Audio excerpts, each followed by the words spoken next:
Ventana Política. Hola, bienvenidos a Ventana Política, el podcast donde echamos un vistazo a los hechos que impactan la política nacional e internacional. Yo soy Verónica Ortiz y en este episodio hablaremos sobre el fallo inédito de la Suprema Corte de Justicia de los Estados Unidos acerca de la inconstitucionalidad de las tarifas impuestas por el presidente Donald Trump al amparo de la Ley de Emergencias Económicas Internacionales. Para hablar de este tema, me acompaña Álvaro Vértiz, socio para América Latina de la firma DGA Group. Además, es un experto en temas jurídicos, financieros y de estrategia empresarial. Y last but not least, como se dice en Estados Unidos, un querido colega del Heraldo de México también. Álvaro, bienvenido. Gracias por estar con nosotros en Ventana Política. Verónica, siempre es un gusto estar contigo y con la gente que te escucha y sobre todo de un tema tan dinámico como este que venimos platicando ya hace un ratito. Sin duda, y además que impacta al mundo, pero también a México, y vamos a tratar de explicar en dónde estamos. Pero déjame empezar preguntándote por el fallo en sí, la resolución de la Suprema Corte de los Estados Unidos, que la verdad, pues creo que en sí mismo es toda una noticia. Hay que recordarle a la audiencia que de los 9 ministros que integran la Suprema Corte de Estados Unidos, 6 son, digamos, conservadores y 3 liberales o progresistas. Estos 6 fueron nombrados por presidentes republicanos, básicamente George Bush, hijo, y el presidente Trump. Y de los 3 que nombró el presidente Trump durante su primer mandato, lo interesante es que en este fallo de 6-3, pues podemos ver que la mitad de los conservadores votaron en contra y de los 3 que designó Donald Trump, solo 1 se alineó con la postura de Trump, es decir, a favor de los aranceles, y los otros 2 votaron junto con la mayoría. Esto en sí creo que es todo un mensaje político y legal. ¿Cómo lo ves tú, Álvaro? Pues dijiste cosas muy, muy relevantes, Verónica. Al final, como ya mencionaste, hace un año, más o menos hace un año, Donald Trump sale con esta idea en su Día de la Liberación, ¿recuerdas? En donde decía, oye, los países alrededor del mundo se están pasando de lanza, vamos a llamarlo así, ¿no? En términos comerciales con Estados Unidos, y ya es momento de poner un alto y empezar a nivelar un poco la balanza comercial, ¿no? Y entonces sale con este día anunciando una serie de aranceles, no sé si recuerdas estas pancartas enormes, ¿no? Con todos los nombres de los países, etcétera, diciendo, oye, vamos a imponer... que era una emergencia, ¿no? Y diciendo que era una emergencia, nacional. exacto. Sí, claro. Y haciendo alusión a esta ley que ya describías tú, ¿no? Esta ley de políticas económicas de emergencia internacional, YEPA, ¿no? Para efectos de imponer estas tarifas. ¿Qué sucede? Prácticamente de manera inmediata, gobiernos y empresas acuden a instancias legales para efecto de contraponerse a esa idea, ¿no? Incluyendo Estado de Columbia diciendo, oye, no podemos ir sobre ese camino. Y las cortes siguieron sus procesos, ¿no? Y su curso sí. Hasta que llegó a la Suprema Corte de Justicia, ¿no? De Estados Unidos. En la Suprema Corte de Justicia de Estados Unidos sucede lo que estás mencionando. Acaba la semana pasada de establecerse que por 6 votos contra 3 se dice lo que otros ya estaban aludiendo, es decir, este tipo de imposiciones tarifarias, ¿no? O impositivas, no le corresponde al Ejecutivo, sino le corresponde al Congreso de Estados Unidos establecerlas. Y por lo tanto, Verónica, imagínate nada más, o sea, dicen, no solo no le corresponde, ahora Estados Unidos tiene que reembolsar, ¿no? El gobierno tiene que reembolsar más o menos, parte de perspectiva, 175,000 a 200,000 millones de dólares, ¿no? A quien pagó una locura, ¿no? ¿Y quién pagó esto? Porque esta es otra cosa interesantísima, ¿no? Es decir, muchos no son los gobiernos los que pagan esto, no son los gobiernos, son quienes importan, ¿no? Y quienes pagan esas tarifas. Entonces, va a tener lo que devolver a empresas, o a individuos que pagaron por estas tarifas. Y ya entramos en este nuevo esquema de qué va a pasar con estos reembolsos. Ya platicamos, perdón, Verónica, ya me voy a callar un segundo, pero ya salieron los primeros. Creo que estás poniendo justo los temas que vienen. Entonces, simplemente creo que, y lo acabas de mencionar tú, en el fallo que se da, ¿no? De la Suprema Corte, en 6 contra 3, o sea, es decir, ni siquiera quedaron casi empatados, sino que fue bastante contundente, porque tratándose de un tema de impuestos, es decir, cuando los aranceles son vistos justamente como impuestos, eso le corresponde definir al Congreso de los Estados Unidos. Y entonces las facultades que sí tiene el presidente de Estados Unidos no se puede ir por la libre, digamos, ¿no? E imponer estos impuestos justamente a socios comerciales alrededor del mundo. Entonces, un primer efecto, y te pregunto aquí, me parece una reivindicación de la separación de poderes, de la independencia, digamos, del judicial frente al ejecutivo y ponerle un alto. Y nada más para lo que ibas tú, preguntarte ahora cómo, digamos, efectivamente cómo queda la situación y cómo se va a implementar, ¿no? En todo caso, esta sentencia.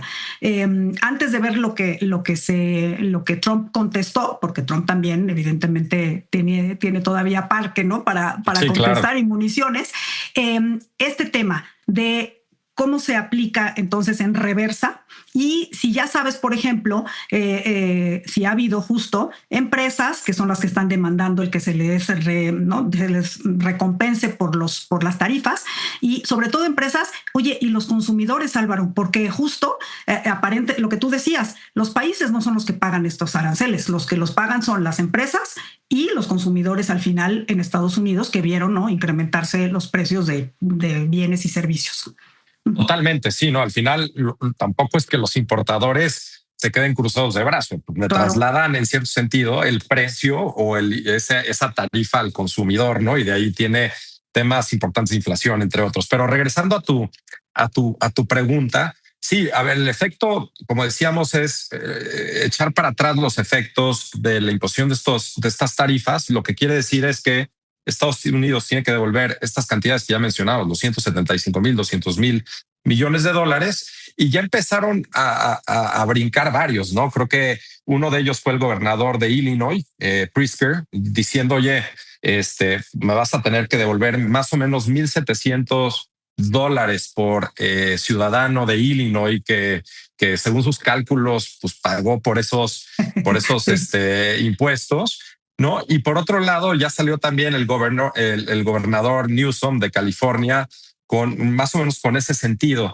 En términos de empresas, creo que el tema delicado ahí es que creo que también tienen que tener mucho cuidado y han sido, creo que muy, muy conservadores en hacer públicos sus intereses, porque como tú dices, y ya entraremos en eso seguramente en los siguientes minutos, Trump no se queda callado, ¿no? O sea, Trump dice, oye, pues me estás quitando algo. Por cierto, se echó una letanía de insultos a la corte, sí, claro, diciendo que son prácticamente unos antipatriotas, ¿no? Sí, muy fuerte. Sí, muy fuerte. Sí, sí. Si no lo ha leído, la gente que nos está escuchando, pues que se meta ahí en X o en ¿cómo se llaman? Through Social, su red letanía, social. Como dices tú. Exacto, para que vean de lo que está hablando. Sí. Y entonces ya Trump va a imponer o ya impuso nuevas tarifas que ahorita platicaremos, y creo que las empresas por eso creo que están a la expectativa tampoco para seguir haciendo enojar a alguien que sin duda, como decías, tiene parque y tiene municiones para seguir afectando de buena manera los intereses de empresas y de países, ¿no?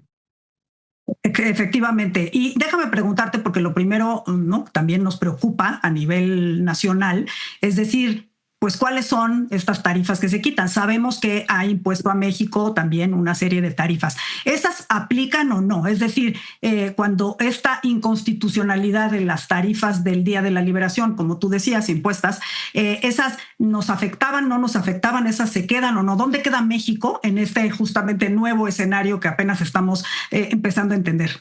Bueno, México, como sabes, está como prácticamente tratado en tres diferentes, diría, como cajones, ¿no? Por un lado, tienes el cajón de las tarifas que estamos mencionando ahorita de los poderes económicos de emergencia o IEPA, ¿no? Que en ese sentido le aplicaba el 25% a los bienes que no entraran en el segundo cajón, que son los del Tratado de Libre Comercio, ¿no? De nuestro TEMEC. Entonces, todo lo que no calificara para efectos de TEMEC, o sea, cumplía con las reglas de origen, le aplicaba ese 25% que le aplicaba a través de las IEPA tariffs, ¿no? Y luego hay otro cajón que es el tema del 232 que le llaman de emergencia nacional, que aplica a 3 productos principales, que es acero, aluminio y cobre, que le aplica el 50%. Lo que pasó la semana pasada aplica o prácticamente toca al IEPA tariff, ¿no? A ese 25% que mencionabas. El 50% del 232 sigue aplicando como tal. Y lo que acaba sucediendo es que se acaba esa tarifa del 100 de IEPA. Y ahorita, digo, si quieres, entramos al invento de Trump nuevo, ¿no? La nueva sección que quiere abrir. Pero sí, efectivamente, no es que nos aplicaran a todo, porque sí tenemos como ese cajón especial, ¿no? Es decir, eso de alguna manera nos protegió, ¿no? Y ahora te pregunto si nos va a seguir protegiendo, y sobre todo con miras a la revisión del TEMEC, el hecho de pertenecer o estar bajo el paraguas junto con Canadá del TEMEC, sí salvó buena parte de nuestras exportaciones, las que cumplen, ¿no?, con los requisitos del TEMEC, ¿no? Sin duda, sí te protegió, y de hecho hasta se hicieron análisis, no sé si recuerdas en algún momento decir, oye, ¿cuál es lo más delicado que protege el TEMEC? Es el sector automotriz. Entonces había un cálculo más o menos de cuánto implicaba sobre partes que no cumplían el TEMEC esta nueva tarifa, y te llevaba más o menos a un 14%, 13%. Sí. O sea, no era el 25%, sino más bien como el 13%, ¿no? Sí, entonces sí estamos protegidos de cierta manera, y solo lo que no entraba en TEMEC participa de este 25%, Verónica. Oye, otra pregunta que nos hacen mucho, los aranceles que nos impusieron ligados al tema del fentanilo y de contener, ¿no?, justamente el ingreso, digamos, el paso de estas drogas sintéticas hacia Estados Unidos, ¿esos entran o no entran en esta ley de emergencia nacional? Digo, ese es el gran tema. O sea, el gran problema que tenemos ahorita, Verónica, es que realmente hay muy poca claridad de lo que se va a significar hacia adelante. O sea, creo que lo único perdón por contestarte de manera un poco distinta, pero creo que lo único que te aplica hoy es al acero, al aluminio y al cobre, ese 50% que ya tenemos a través de esta ley que castiga, ¿no?, por emergencia nacional, ¿no? Eso sigue aplicándote.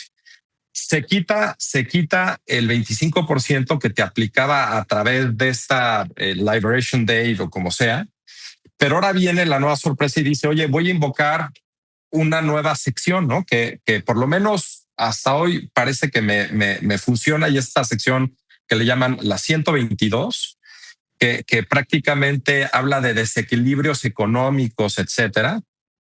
Y dice, voy a aplicarle de cajón el 10% a todo el mundo. Luego el fin de semana recapacitó y dijo, mejor el 15%, ya no ese 10%. Y lo importante también aquí es que aplica únicamente para México en términos de lo que no está cubierto por el TEMEC. Entonces, otra vez, todo esto que te estoy diciendo, por cierto, habrá que ver cómo sigue evolucionando la conversación, porque otra vez, a tu punto, Trump sigue pensando y sigue diciendo cómo lo va a aplicar. Pero donde estamos hoy es ese 15% sobre bienes que no están cubiertos por el TEMEC, donde México, como verás, está mejor posicionado, porque bajamos del 25 al 15 sobre bienes no TEMEC, ¿no? Y en general, pues prácticamente todo el mundo también, o casi todo el mundo sale mejor parado, ¿no? Piensa en China, que tenía un arancel del 34%, 35, pues ahora tiene el 15 o 35, perdón.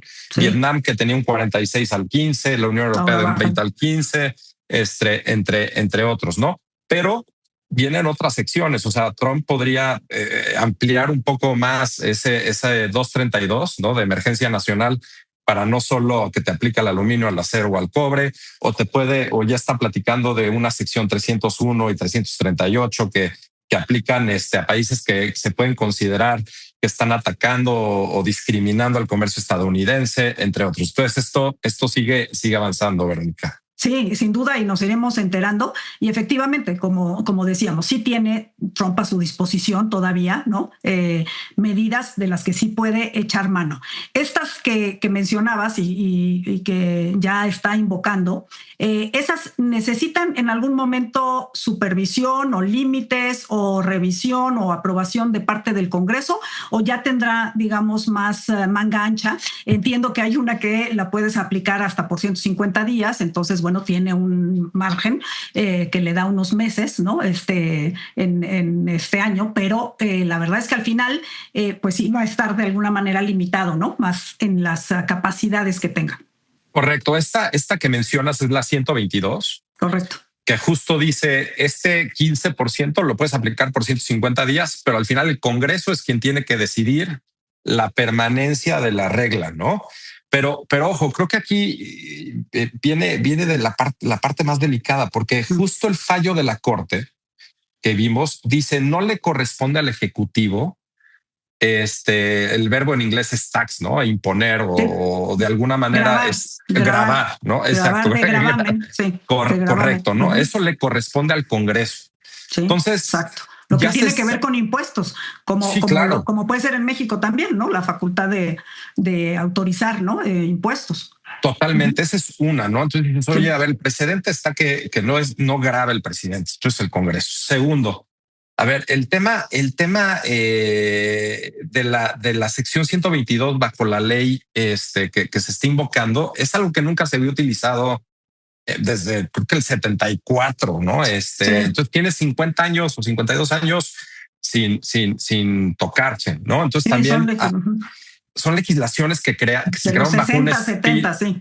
Correcto, bajo un espíritu muy particular, bajo un scope también determinado.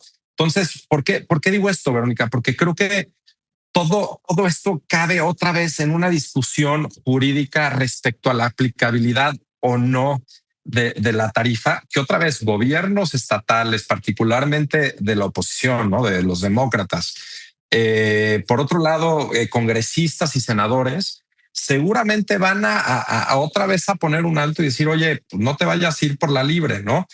Trump está interpretando que, por ejemplo, esta 232 que habla de emergencia de seguridad nacional, perdón, la 338, la 301, etcétera, te da ese rango.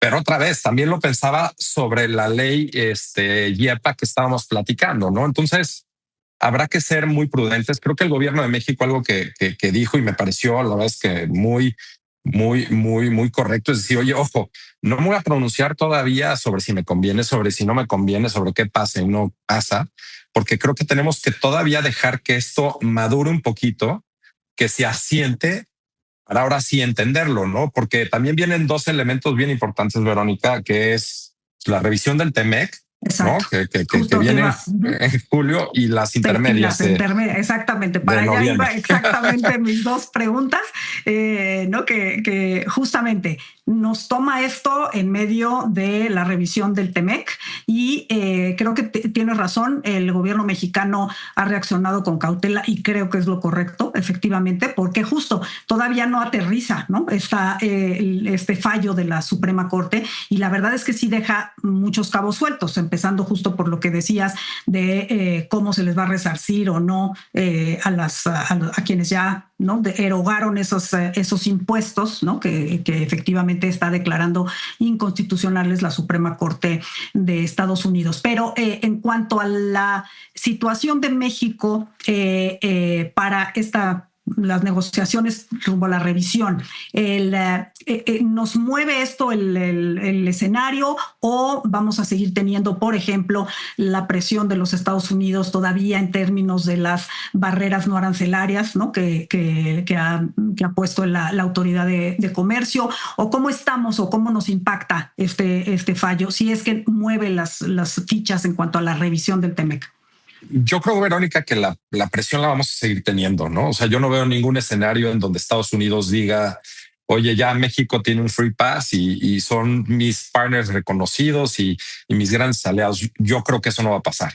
Al contrario, o sea, yo creo que al tema de las intermedias, la presión va a subir y muchísimo, mayor, ¿no? Digo, en temas de seguridad, que ya lo estamos viviendo ahorita con lo que pasó con el Mencho ahora, entre otras cosas, ¿no?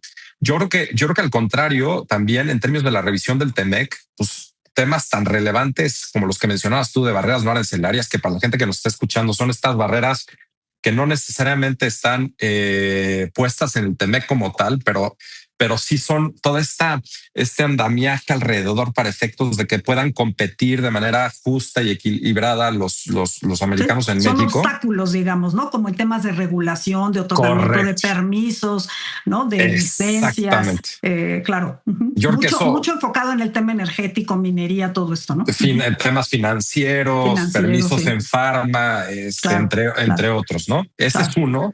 El otro creo que son reglas de origen. O sea, no se nos olvide que vamos a tener que platicar de contenido regional, todo esto que sucedió con China tratando de pasar por México para efectos de integrarse y tener beneficios. O sea, van a ser conversaciones bien complicadas. Y el otro tema importante, bueno, y yo creo que no nos va a dar tiempo para hablarlo ahorita, pero tampoco hay que entender la revisión del TEMEC de julio como un punto estático en el calendario. Totalmente. Decir, mira, ya salimos, ¿no? No, claro. No, y eso efectivamente, eso es tema de otra plática, pero efectivamente no es una fecha fatal, ¿no? El tema del 1 de julio, y eso hay que tenerlo en mente. Pero sí, efectivamente creo que estamos en una, todavía no podemos decir que esto no nos haya liberado. Prueba superada, ¿no? Prueba superada, inclusive no para el resto de los países tampoco, ¿no? Es decir, claro que es una, ¿no? El fallo de la Suprema Corte pues era una medida que, como nos explicabas tú,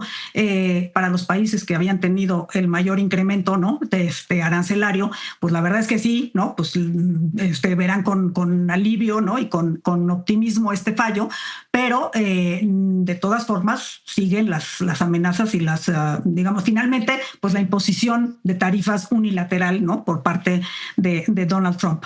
Y déjame preguntarte como cierre, porque claro, tú mencionabas tanto al gobernador Pritzker como al gobernador Newsom de Illinois y de California respectivamente, que quienes han salido justo pues aprovechar el momento político, porque como bien mencionabas, en noviembre serán las elecciones intermedias. Y déjame preguntarte nada más ahí justo que tú lo estás viendo, ¿no? A nivel de la firma y a nivel en Estados Unidos, ¿esto qué impacto político crees que tenga en las elecciones intermedias? Y te lo pregunto pensando también en los votantes, porque como decíamos hace poquito, el impacto de las tarifas también les llegó a los consumidores, que finalmente son los votantes en Estados Unidos. ¿Cómo crees que va a jugar este tema de los aranceles rumbo a la elección intermedia?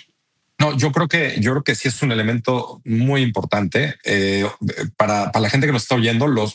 La popularidad del presidente Trump y de los republicanos está en récords de mínimos. Sí. Entonces está en una muy mala posición y esto prácticamente no lo ayuda y le da, pues de alguna manera, argumentos a los demócratas para efectos de atacarlo. Ya lo vimos ahorita, ya salió también Ocasio, hablando del tema y seguiremos con esto, lo cual yo creo que todavía es más peligroso porque Trump, pues ya lo conocemos y creo que su estrategia siempre ha sido pues de golpeteo y de tratar de causar este sentimiento americano que se opone hacia el mundo. Yo creo que todavía falta mucho para noviembre, pero sin duda creo que agarra muy mal parado al gobierno de Donald Trump esta decisión, porque habla sobre temas relacionados con el aspecto legal de sus decisiones, el aspecto económico sobre su electorado y sobre la población general de Estados Unidos. Habla en términos de la relación de Estados Unidos frente al mundo, y eso de alguna manera, Verónica, son todos temas que son no populares, ¿no? Sobre todo el bolsillo del estadounidense. Al final sigue siendo ese gran elemento para votar por un partido o para el otro, ¿no? Entonces creo que no le ayuda. claro. Y justo pensando en que el equilibrio de poderes puede cambiar, creo que ahí es donde hay que tener muy presente lo que decías tú. Trump, ¿no? Pues es un político al que, como todos, evidentemente no les gusta perder, pero con una personalidad como la de Donald Trump, ya lo hemos visto, quizás sea la reacción que pueda tener al sentirse acorralado, ¿no? Al sentirse atacado, ¿no? En sus facultades, pues quizá pueda tener, digamos, salidas que no dejen tranquilo a nadie, ¿no? Totalmente de acuerdo contigo, Verónica. Al final, él lo que está tratando de hacer es proteger su legado. Tiene el MAGA Movement atrás. Tiene muchas cosas que perder, ¿no? O sea, significaría comprometer sus 2 años siguientes de presidencia para efectos de colocarse de alguna manera, o como lo ve, como este gran personaje que regresó a que Estados Unidos fuera este líder mundial, ¿no? Entonces sí, creo que algo que hemos aprendido, Verónica, no solo en el primer periodo de Trump, sino en este año que va del segundo, es no demos nada por sentado. Y México, no olvidemos que es este elemento de su narrativa que le encanta usar, ¿no? Si bien estamos en mínimos de migración, si bien estamos colaborando en términos de seguridad, De seguridad, y en términos de clarísimo. comercio, la verdad es que, a ver, será el sereno, pero somos los socios comerciales más importantes que tiene Estados Unidos, o el más importante que tiene Estados Unidos en el mundo. Entonces, no demos por sentado absolutamente nada de esto, porque creo que a México le viene una época compleja en la relación con Estados Unidos, Verónica. Sin duda, Álvaro, pero me quedo justamente con eso. Creo que también México tiene armas, ¿no? Y tiene argumentos también que hacer valer, pero claramente estamos en un año muy complicado que, como vamos viendo, cada día nos tiene o nos depara sorpresas que ya estaremos analizando contigo, y gracias por ayudarnos a comprender hasta dónde, ¿no? Se pueden extender estas consecuencias de lo que sucede en Estados Unidos. No, encantado, Verónica, y creo que dejamos más preguntas que respuestas. Entonces es el pretexto para seguir platicando. Sobre todo, exactamente, y sobre todo el pretexto también para invitar a todos los que nos ven y nos escuchan a que nos escriban, a que se comuniquen con nosotros. Nuestras cuentas también en redes sociales, en X, antes Twitter, la de Álvaro Vértiz es @Álvaro Vértiz, y la mía @Verónica Ortizó. Y precisamente ahí esperamos sus preguntas, sugerencias y comentarios. Desde luego, también los invitamos a seguir todas las redes sociales del Heraldo Podcast y a vernos y a escucharnos todos los miércoles a través de las plataformas de streaming de su preferencia. Gracias y hasta la próxima. Heraldo Podcast, un lugar para tus oídos.